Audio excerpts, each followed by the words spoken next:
Where is Kobe on your all-time list? Easily top 10, probably top 5. He's not my GOAT because he's number 2 as the off guard. He didn't eclipse Jordan. So because he didn't eclipse Jordan, he's number 2. What do you put Kobe Bryant? Where's Kobe Bryant?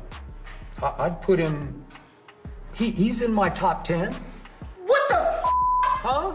Top 10? What kind of is that? There's Shaquille O'Neal, and there's Kareem Abdul-Jabbar, and there's Magic Johnson. You think that Kobe Bryant is anywhere between 7 and 7? 7 and 11? Where do you have him? I got him at 11. That's what I have. A what? Yes, I have him outside the top 10. Yes. 11. James, Keep Jordan, going. Jabbar, Chamberlain, Russell, Magic, Bird, Duncan, Olajuwon, Diesel.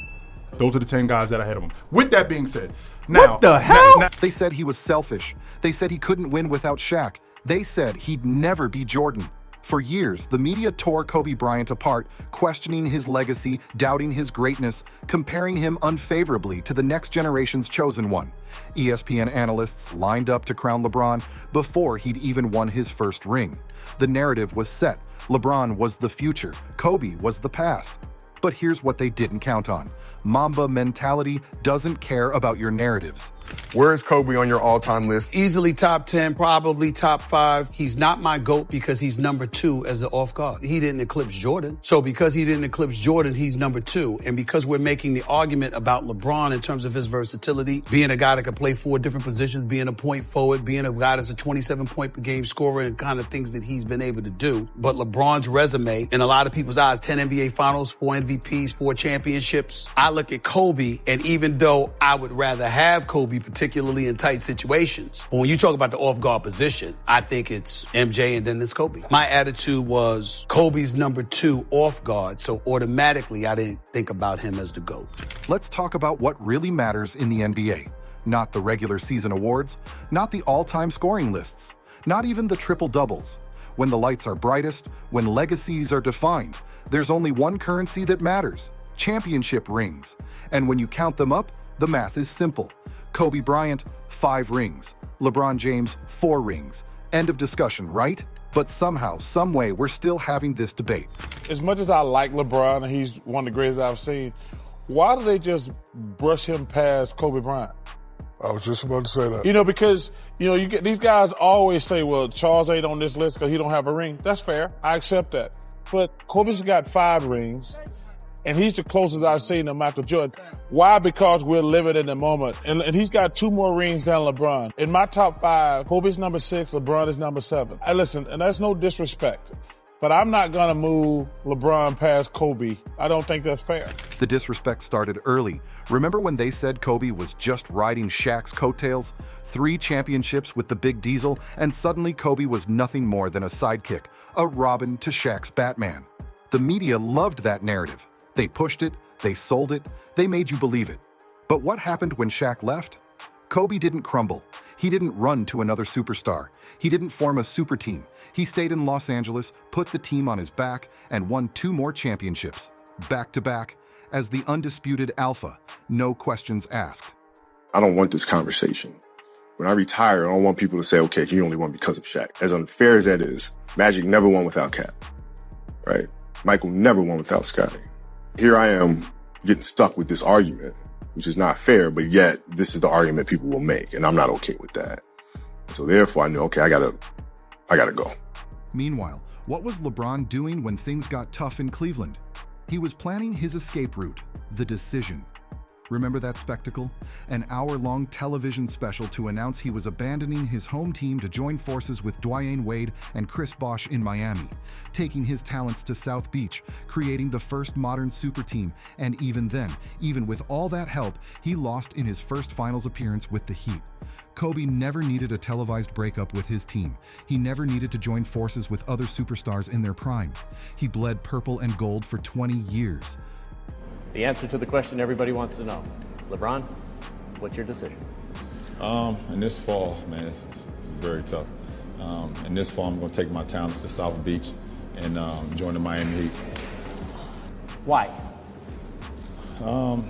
Like I said before, I feel like it's going to give me the best opportunity to win and to win for multiple years. And not only just to win in the regular season or just to win 5 games in a row or 3 games in a row. I want to be able to win championships, and I feel like I can compete down there. Let's talk about loyalty for a second. 20 years with one franchise, through the good times and the bad, through the three-peat and through missing the playoffs, through injuries and through criticism. Kobe Bryant was a Laker from day one to his final game. That's not just rare in today's NBA, it's practically extinct. LeBron?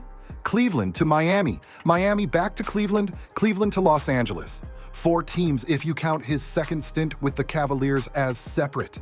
Always chasing the easiest path to a ring. Always looking for the next super team to join or create. The greatest who's ever wore the purple and gold. For 20 years, he thrilled us. He made us scratch our head. What did we just see? What did we just witness? And he gave us 5 NBA championships. But here's where it gets really interesting. Let's examine those championships more closely. Kobe's 5 rings came against some of the toughest competition in NBA history. The 2000 Pacers with Reggie Miller, the 2001 Sixers with Allen Iverson at his absolute peak, the 2002 Nets with Jason Kidd. Then, after everyone said he couldn't do it without Shaq, he faced the Magic with Dwight Howard in 2009 and the Celtics' Big Three in 2010. That 2010 Finals victory against Boston? That was personal. That was Kobe proving every doubter wrong. Game 7, against the team that had embarrassed the Lakers 2 years earlier, with the whole world watching. Kobe delivered.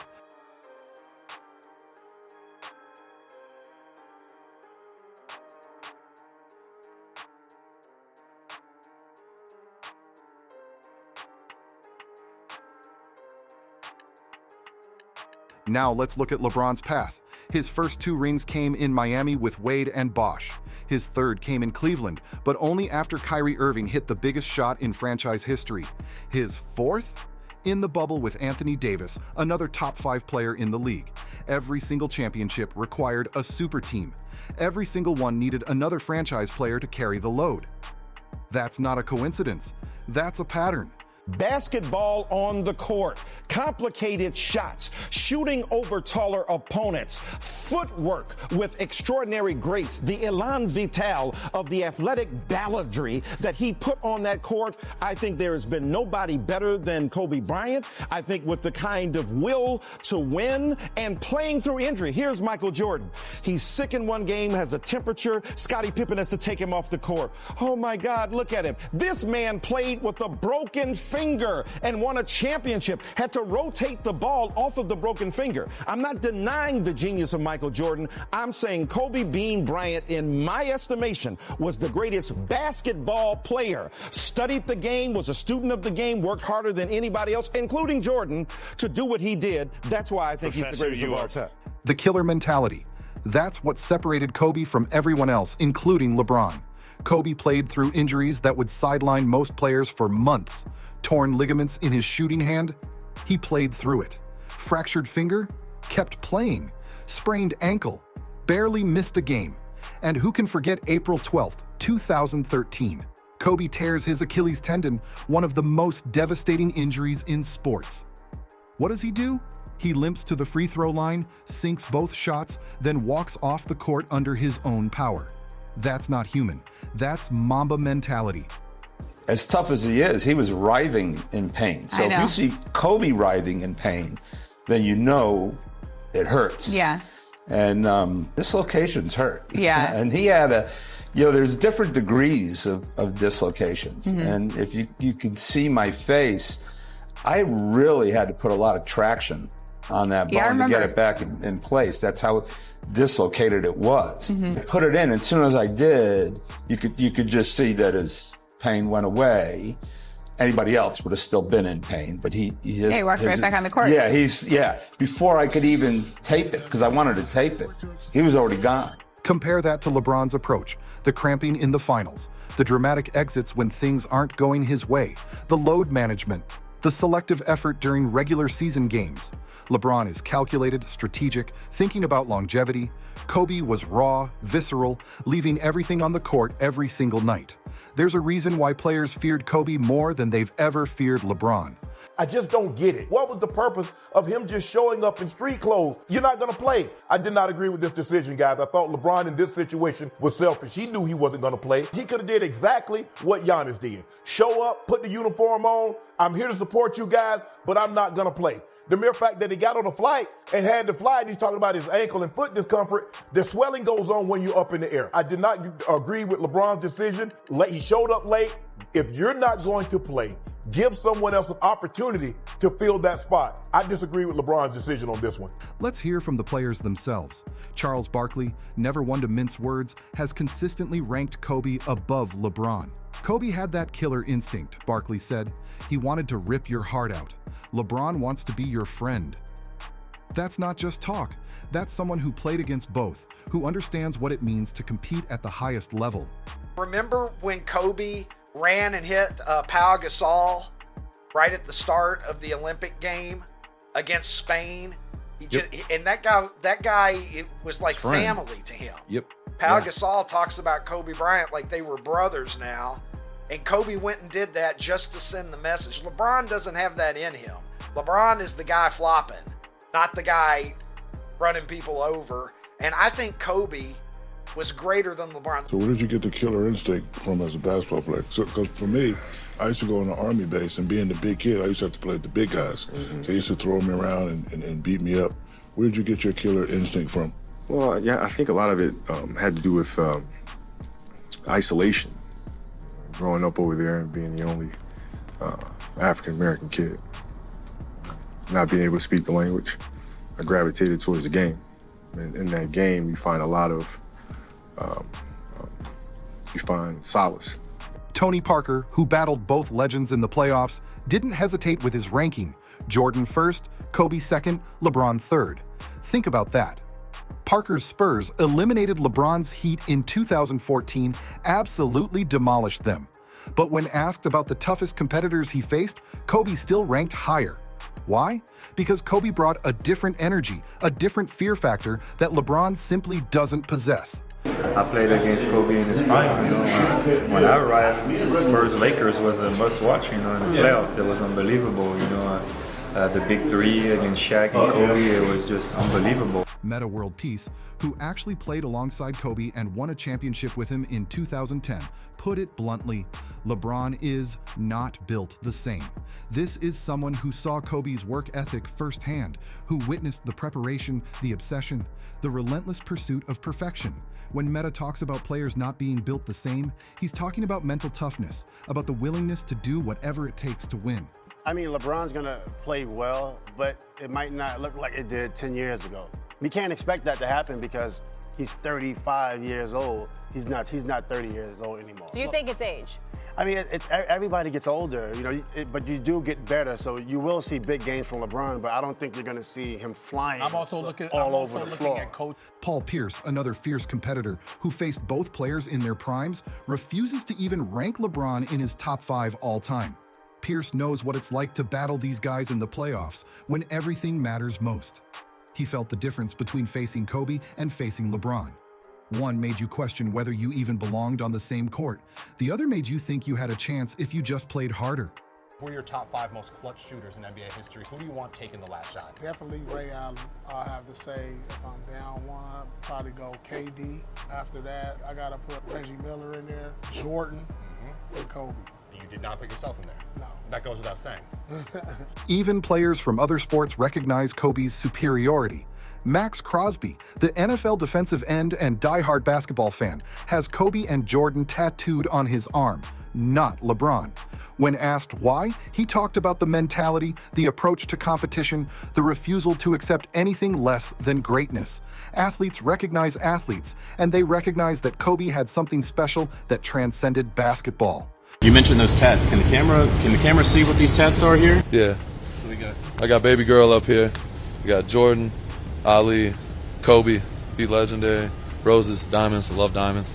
Got a lot of stuff on me, but yeah, I'm just a young tatted man.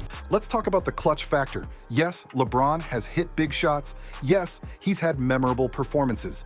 But when the game is on the line, when everything hangs in the balance, who do you want with the ball? The stats tell one story, but the eye test tells another. Kobe lived for those moments. He craved them. The tougher the shot, the more likely he was to take it and make it. 2010 in Phoenix, playing against the Lakers, Western Conference Finals. Game 6, we're at home, and I'm guarding Kobe pretty much the whole series. Last minute of the game, I think we're down maybe 2 points, and I'm guarding Kobe, and he went right, I guessed right, he pump faked, I didn't go for it. I jumped with him as he went up to shoot it. Everything was perfect defensively, and he still hits a three-pointer in my face, and then he taps Alvin Gentry on the butt, running down the court the other end. So that was something that, we felt like we had a chance. We played so well, and that was a tough one. Remember Game 4 of the 2000 NBA Finals? Shaq fouled out in overtime, and everyone wondered who would step up. Kobe took over, scoring 8 of the Lakers' overtime points and leading them to victory. He was 21 years old. Or how about the 2006 season when he outscored the entire Mavericks team through 3 quarters, 62-61? That's not normal. That's superhuman. Of all the creatures that you could have pulled for yourself, why that one? Because it spoke to me. The length of the snake, the accuracy of the snake, the temperament. I step on the court, that's me. I don't play around. I'm not there to be your best friend. I am there to destroy you. He wanted that assassin, that killer character. Why? Revenge. On? Just the public, on, losing, grace, falling from grace, and to redeem himself. The 81-point game. Let that sink in for a moment. 81 points in a single NBA game. The second highest scoring performance in NBA history. LeBron's career high, 61 points. 20 points less. And it's not just about the points. It's about how Kobe got them. No easy baskets, no garbage time stats.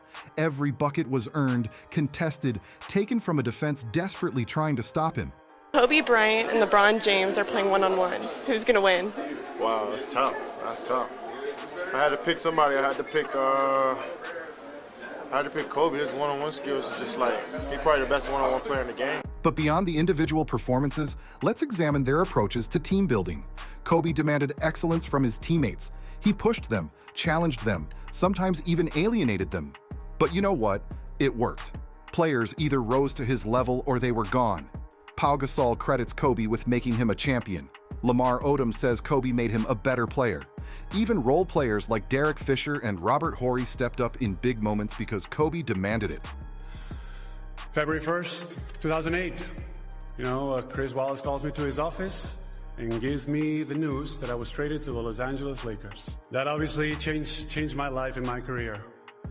And that's where I got to know the person who elevated my game like no other, who taught me what it took to win at the highest level, who showed me how hard you had to work and the mentality you needed to have in order to be the best. The commitment you had to make, what it meant and what it took to be a leader. Kobe. LeBron's approach? He recruits his teammates. He forms super teams. The work ethic is another separator. Kobe's 4 a.m. workouts are legendary. His attention to detail, his study of the game, his relentless pursuit of improvement, all unmatched. Here's something else to consider: the Western Conference versus the Eastern Conference. Kobe spent his entire career in the bloodbath that was the Western Conference. Every playoff series was a war. The Spurs dynasty, the Suns with Nash, the Mavericks with Nowitzki, the Thunder with Durant and Westbrook. Just getting to the finals meant surviving a gauntlet of Hall of Famers. LeBron? He coasted through a weak Eastern Conference for most of his career. How many times did he face teams with losing records in the playoffs? How many times was his biggest challenge just staying healthy until the finals? What can you contribute to you guys just not quite being able to get over the hump? LeBron James. LeBron had our number every single year. My rookie year was the best series that we had against him. We took him to game 6. After that, it was night, man. It was no matter what we did, he had a counter to that. I'm not gonna say what teammate, you know what I'm saying, but he told the teammate what to do, because the teammate turned around to the bench what's the play? Nah, you go over here. And I gotta give him his flowers. Same because it was a point D-Wade was struggling in the series, so he was cool. Bron just elevated and took it to such a different level, bro, that it was just nothing you can do. It bought D-Wade time. It just so happened D-Wade coach at the time was at IU. He went there, got right. He came back, bro, and he was balling. Even when we were the 1 seed, Bron started hit like 7, 8 turnarounds in a row, man. Like nothing but net. Great defense. Moments like that where it's like, all right, man, like chalk it up. So yes, LeBron has the stats. He has the longevity. He has the physical gifts that Kobe could only dream of.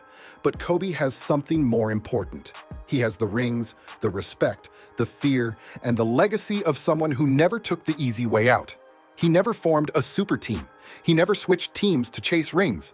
He never made excuses. He just won. I'm truly thankful. I got the chance to play against Michael Jordan, Kobe Bryant, and of course LeBron. I'm going to name those three because we're always talking about the greatest to play the game. Kobe Bryant should and will always, out of my mouth, be named one of the greats to ever play the game. They deserve to be talked about as a trio, not a duo. 5 rings to 4. That's the scoreboard. But it's about more than just the numbers. It's about how those rings were won. It's about the journey, the struggle, the refusal to compromise. Kobe Bryant didn't need to be liked. He didn't need to be understood. He just needed to win. And when he did, over and over again, against all odds, against all doubters, with a ferocity that we may never see again. The debate will continue. The stats will be cited. The arguments will be made. But for those who watched both careers, who saw the games that mattered most, who understand what it means to be a champion, the answer is clear. LeBron James is one of the greatest to ever play the game. But Kobe Bryant? Kobe Bryant is a legend, and legends never die.